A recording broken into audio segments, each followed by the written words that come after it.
ನಮಸ್ಕಾರ ಸ್ನೇಹಿತರೆ. ಬಾಲಿವುಡ್ ಸಿನಿಮಾಗಳ ಬಗ್ಗೆ ಆಗಾಗ ವಿವಾದಗಳು ಉದ್ಭವಿಸುತ್ತವೆ.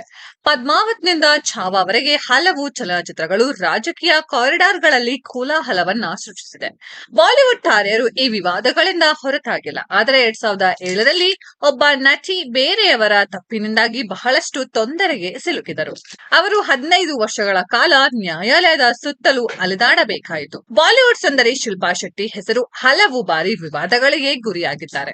ಉದ್ಯಮಿ ರಾಜ್ ಕುಂದ್ರಾ ಅವರೊಂದಿಗಿನ ವಿವಾಹದ ಸಮಯದಲ್ಲಿ ಅವರನ್ನು ಮನೆ ಕೆಲಸದವರು ಎಂದು ಆರೋಪಿಸಲಾಗಿದೆ. ಹಿಂದೆ ಅಕ್ಷಯ್ ಕುಮಾರ್ ಜೊತೆಗಿನ ಸಂಬಂಧದಿಂದಾಗಿ ಶಿಲ್ಪಾ ಹೆಸರು ಹಲವು ಬಾರಿ ಸುದ್ದಿಯಲ್ಲಿತ್ತು. ಆದ್ರೆ ಇಂದು ನಾವು ಆ ಘಟನೆ ಸಂಭವಿಸಿದ ಒಂದು ವಿವಾದದ ಬಗ್ಗೆ ಹೇಳಲಿದ್ದೇವೆ.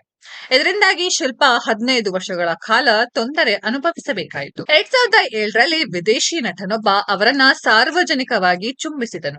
ಆ ಸಮಯದಲ್ಲಿ ಅದರ ಬಗ್ಗೆ ಸಾಕಷ್ಟು ಗದ್ದಲವಿತ್ತು. ಶಿಲ್ಪಾ ಶೆಟ್ಟಿ ಸಮಾಜದಲ್ಲಿ ಅಶ್ಲೀಲತೆಯನ್ನ ಹರಡುತ್ತಿದ್ದಾರೆ ಎಂದು ಆರೋಪಿಸಿ ಜನರು ಅವರ ವಿರುದ್ಧ ಪ್ರಕರಣ ದಾಖಲಿಸಿದ್ದಾರೆ. ವಾಸ್ತವವಾಗಿ ಶಿಲ್ಪಾ ಶೆಟ್ಟಿ ಕೂಡ ಅವರು ಹಾಗೆ ಮಾಡುತ್ತಾರೆಂದು ನಿರೀಕ್ಷಿಸಿರಲಿಲ್ಲ. 2007ರಲ್ಲಿ ದೆಹಲಿಯಲ್ಲಿ ನಡೆದ ಕಾರ್ಯಕ್ರಮವೊಂದರಲ್ಲಿ ಶಿಲ್ಪಾ ಶೆಟ್ಟಿ ಭಾಗವಹಿಸಿದ್ದರು.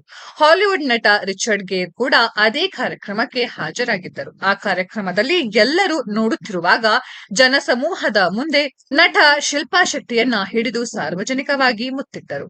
ಅಲ್ಲಿದ್ದ ಅನೇಕ ಜನರು ಇದನ್ನು ಅಸಭ್ಯವೆಂದು ಆಕ್ಷೇಪ ವ್ಯಕ್ತಪಡಿಸಿದರು. ಧಡ್ಕನ್ ಖ್ಯಾತಿಯ ನಟಿ ಶಿಲ್ಪಾ ಶೆಟ್ಟಿ ಸಮಾಜಕ್ಕೆ ತಪ್ಪು ಸಂದೇಶ ನೀಡುತ್ತಿದ್ದಾರೆ ಎಂದು ಜನರು ಆರೋಪಿಸಿದ್ದಾರೆ. ರಾಜಸ್ಥಾನದಲ್ಲಿ ಶಿಲ್ಪಾ ಶೆಟ್ಟಿ ವಿರುದ್ಧ ಪ್ರಕರಣ ದಾಖಲಾಗಿತ್ತು. ನಂತರ ಅದನ್ನು ಮುಂಬೈ ನ್ಯಾಯಾಲಯಕ್ಕೆ ವರ್ಗಾಯಿಸಲಾಯಿತು. 15 ವರ್ಷಗಳ ಕಾಲ ನಡೆದ ಪ್ರಕರಣದ ನಂತರ 2023ರಲ್ಲಿ ಆಕೆಗೆ ಈ ಸಮಸ್ಯೆಯಿಂದ ಮುಕ್ತಿ ಸಿಕ್ಕಿತ್ತು. ಮಾಧ್ಯಮ ವರದಿಗಳ ಪ್ರಕಾರ ನ್ಯಾಯಾಲಯವು ತನ್ನ ತೀರ್ಪಿನಲ್ಲಿ ಶಿಲ್ಪಾ ಶೆಟ್ಟಿಯನ್ನು ಖುಲಾಸೆಗೊಳಿಸಿತು. ಅವರನ್ನು ಸಂತ್ರಸ್ತೆ ಎಂದು ಕರೆದಿದೆ. ಸ್ನೇಹಿತರೆ, ಇದರ ಬಗ್ಗೆ ನಿಮ್ಮ ಅನಿಸಿಕೆಯನ್ನ ಕಾಮೆಂಟ್ ಬಾಕ್ಸ್ ಅಲ್ಲಿ ಕಾಮೆಂಟ್ ಮಾಡಿ.